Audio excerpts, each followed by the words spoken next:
Экологиялык жана коррупциялык дооматтар болмокчу.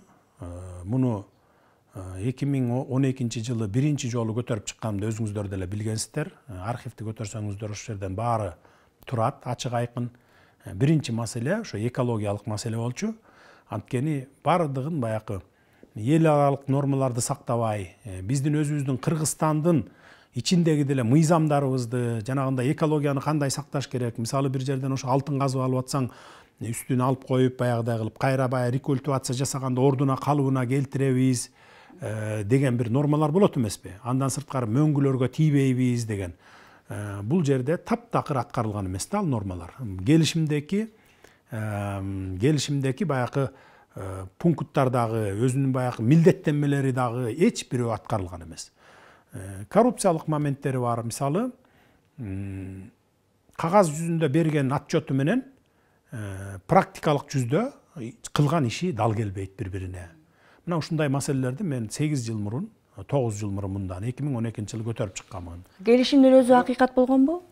Келишим башында эми баягы акыйкат эле болгон. Мындай жакшы ой менен эле болгон.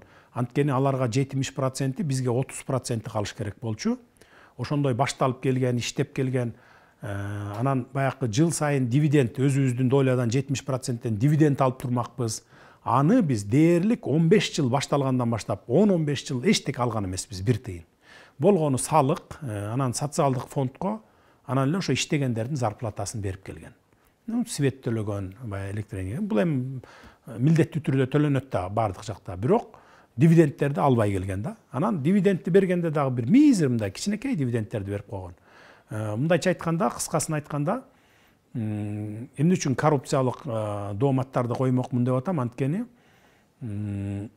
биздин чиновниктерди башында турган, бийлик башында турган, андан ылдыйкыларына чейин, булар баягы кызыкчылык менен кызыктырып келген да.